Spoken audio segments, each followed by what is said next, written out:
Here's Check on Stories we're following for you on Robin Hood Radio. A story by Ruth Epstein in this morning's Republican American. Rescue vehicles converged at Sharontown Beach on Mudge Pond for a possible drowning yesterday evening. Goshen's dive team was called to the scene, and Northeast New York Fire Department was covering at the Sharon Firehouse. Authorities declined to provide any further information and restricted media access to the site. Meanwhile, state police are Troop B investigating a rash of stolen vehicles and break-ins over the past several days throughout the area. Vehicle thefts typically are rare, but police said they have received 5 recent reports of vehicles taken overnight in the towns of Barkhamsted, Salisbury, and Sharon. All of the vehicles had been left with keys in the ignition, according to police. In each case, the stolen vehicles later were found in either Waterbury or New Britain. In addition, other vehicles left open but without keys in the ignition have been entered into and searched for valuables in Barkhamsted, Colebrook, Cornwall, Canaan, Goshen, Hartland, Riverton, New Hartford, Norfolk, Salisbury, Sharon, according to police. A purse was taken from an unlocked car in Goshen. A class action lawsuit has been filed against Eversource in Connecticut in response to the company's response to tropical storm that devastated our area. The suit is seeking $1.5 billion. The complaint was filed in Superior Court in Hartford and accuses the company of negligence, recklessness, and a breach of contract. For Falls residents who use the pool over the summer, the COVID-19 pandemic has produced major disruptions in your lives, a few minor inconveniences. Nonetheless, they continue to adapt and endure, but unfortunately, COVID-19 is now causing another inconvenience. This year's lifeguard staff in Falls Village consisted of several first-year lifeguards working in conjunction with seasoned veterans, stepping up to the challenge of limited staffing, the absence of an aquatics director, and other conditions that the summer provided. New COVID-19 guidelines for students attending college are requiring them to arrive on campus 2 weeks early for mandatory quarantine prior to the start of classes. This affects 6 of their lifeguards, and as a result, Falls Village will not have the necessary staff to remain safely open.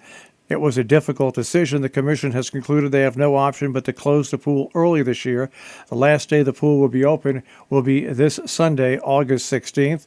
They thank you for your understanding as they must now close the pool for the rest of the season. A couple stories from yesterday's Millerton News. After 9 months after they were arrested for criminal trespassing on Cricket Valley Energy Center property in New York, residents Creek Iverson, Ben Schwartz, Monica Hunkin, and George Elliott had their day in court on Monday, August 3rd. They each received 1-year probation for climbing the power plant's smokestack last November. School districts have until Friday, August 21st in New York State to submit plans for in-person learning to the Department of Health, according to Governor Andrew Cuomo in a coronavirus email update that happened on Monday. Currently, the number of school districts have yet to supply as planned. If they fail to meet the Friday deadline, they will not be allowed to open in person. The Department of Health and New York State Education Department are now reviewing re-entry plans. Connecticut Governor Ned Lamont indicated Wednesday an increase in seating limit on indoor dining could be announced in 2 to 3 weeks as the coronavirus infection rate remains low. Quoting here, we'll give the next round of notice, I think in the next 2 to 3 weeks, so we can see where we are in September, end quote. The town and village of Paulding could merge as one municipality pending a referendum. What exactly voters would determine and how soon that merger could happen depends on who you ask. The vote was spurred by a local petition of organized group called One Paulding, founded by resident Kevin Gardner. The goal, he said, would be to consolidate layers of government to lower taxes.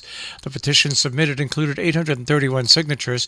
However, the town's supervisor, James Schmidt, said he believes some of those signatures may have been signed under false pretenses created by volunteers. Some of those commenting on Facebook while watching a live stream of a town board meeting expressed great regret at adding their names. And during the meeting, Ben Seiden, vice president of the LeBurge Group, a grant and funding firm that works on consolidation efforts, said mergers do not always result in large tax cuts for residents. He said a study has to be done to fully understand how the reorganization can benefit residents of the town and village. A federal judge in Albany upheld New York's order requiring many out-of-state travelers to quarantine for 2 weeks upon arrival to the Empire State, dismissing a lawsuit that sought to have the requirement tossed. U.S. District Judge David Hurd of Utica issued his decision late on Tuesday, upholding the quarantine order in part because it applies equally to both New York residents and non-U.S. residents. Travelers coming from states with more than 10 daily coronavirus cases per 100,000 residents, or a positive rate of 10% over a 7-day average, are subject to the 14-day quarantine, which was issued jointly by New York, New Jersey, and Connecticut in late June as a way to stem the spread of the virus. The requirement applies even in cases where a New York resident travels to a high COVID state and returns home, meaning it doesn't violate an out-of-state traveler's constitutional right to equal protection under the law, Hurd wrote in his decision.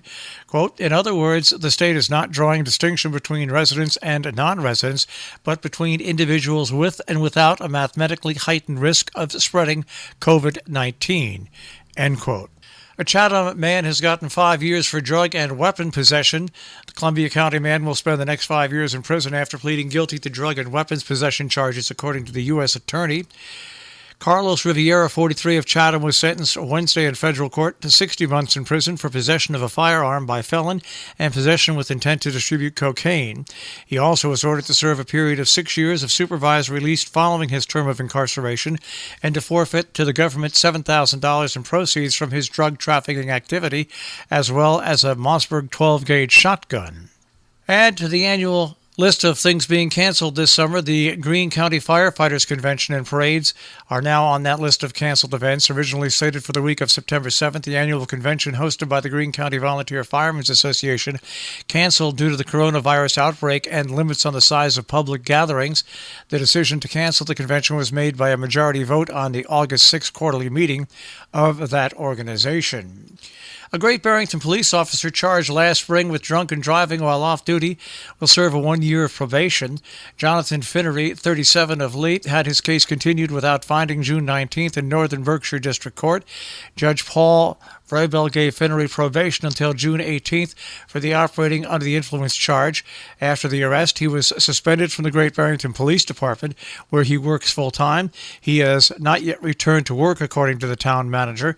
The collective bargaining contract between the town and police officers stipulates disciplinary measures for police officers who are drinking or using drugs while on the job, not off duty. Our business brief is underwritten by Morgans at the Interlaken, interlakenin.com, and by Salisbury Bank, salisburybank.com. The Dow Jones Industrial Average starts off the day at 27,896.72, down 80.12. The Nasdaq starts off the day at 11,042.50, and the S&P 500 at 3373.43. We'll take a look at the tri-state forecast. That'll come your way in just a few moments.